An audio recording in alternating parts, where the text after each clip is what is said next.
Magandang araw sa inyong lahat. For a long time, I chose to remain silent. I did so out of respect for the legal process.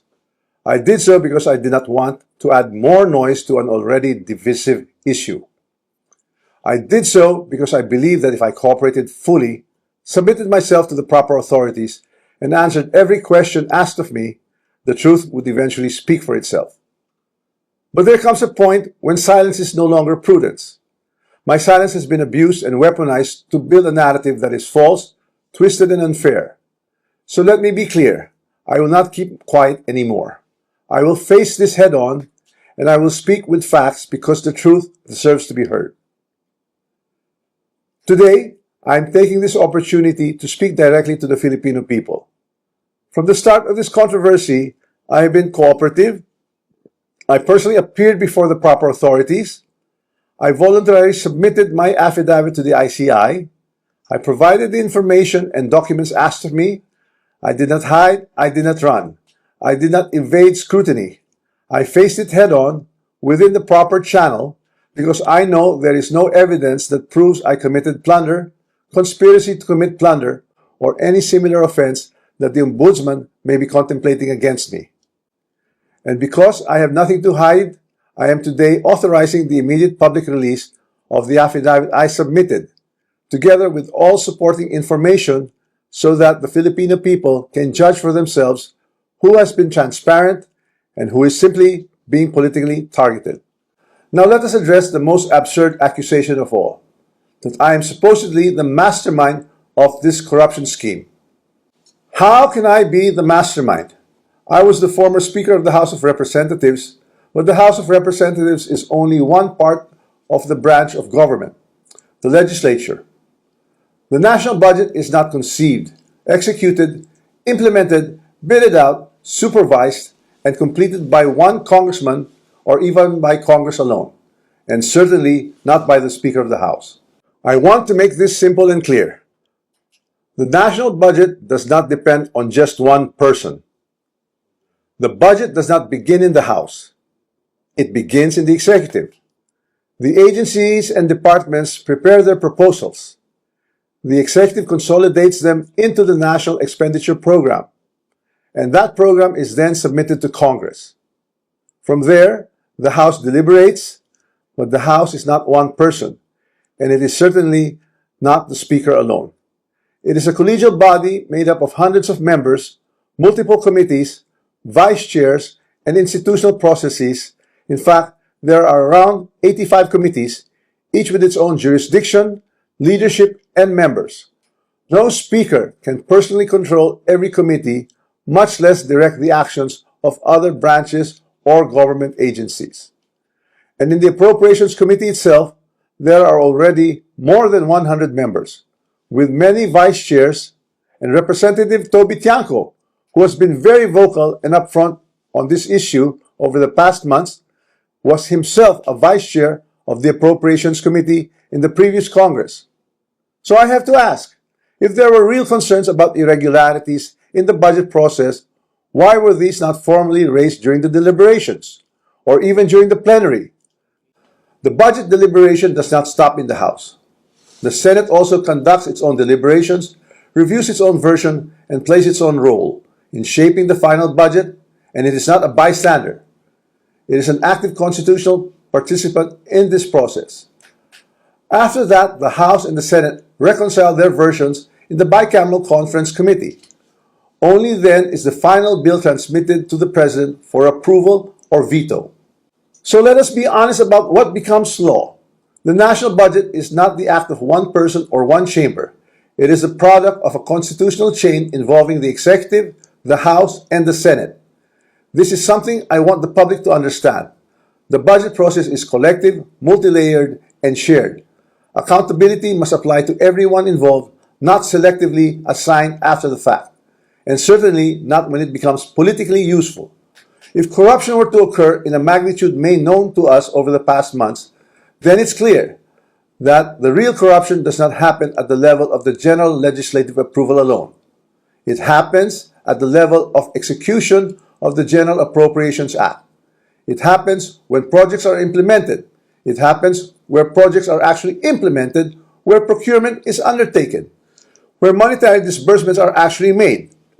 And it happens when substandard projects are passed off as legitimate or when ghost projects are made to appear real.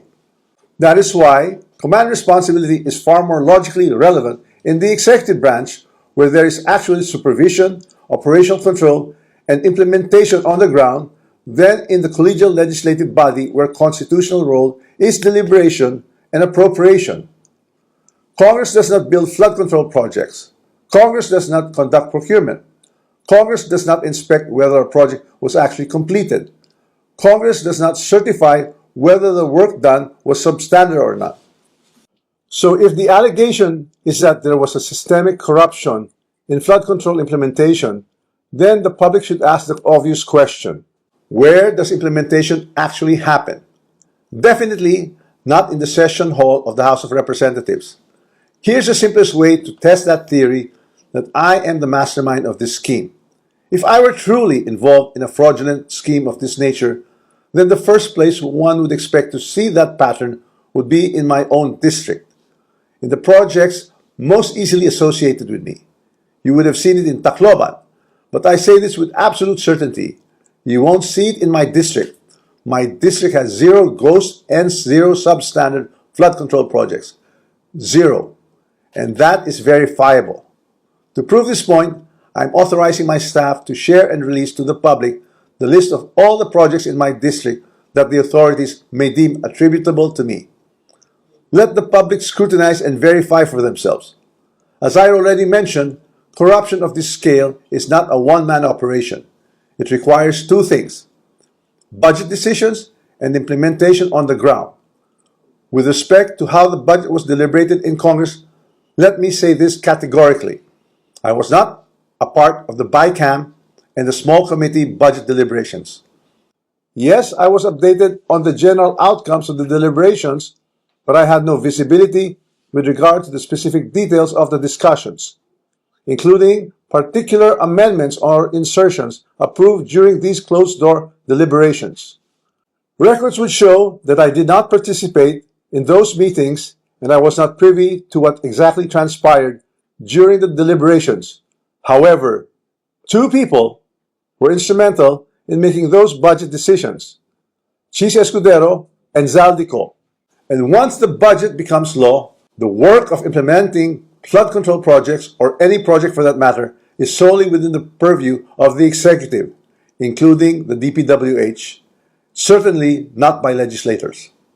I understand the anger of the public. The Filipino people have every right to be angry because stolen public funds are taxes derived from hard-earned money. I'm not asking the public to look away. I'm asking everyone to look where the evidence points, not where it is politically convenient or politically motivated. So I ask the Ombudsman and the public these questions. Who has been named in sworn testimonies and affidavits? Whose name actually appeared in credible accounts made under oath? If there are sworn accounts pointing to other personalities across the chain, whether in budget deliberations or in implementation, then those leads must be pursued with the same seriousness and the same urgency. Accountability cannot be selective. For months, I chose silence because I believe in our legal system and in the rule of law. But my silence is now being exploited with politically engineered and fabricated narratives. What's even more disturbing, and this is something that cannot be ignored, is that there are emerging indications that certain sectors are attempting to weaponize individuals, including Zaldico, to construct a narrative that serves their own interests. So when the legal processes is being used against me as a political demolition job, then I will have no choice but to defend myself. And I will defend myself fully. I will not allow myself to be turned into the scapegoat so that others who are actually accountable can walk away clean.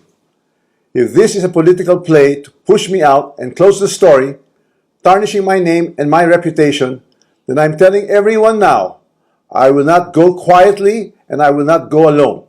I will not be the fall guy for other people's corruption. I have been in public life long enough.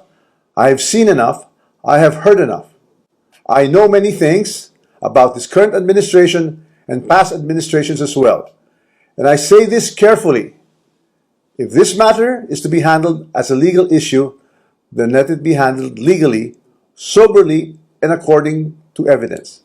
But if certain people insist on waging this in the court of public opinion, then I will have no choice but to defend myself publicly as well.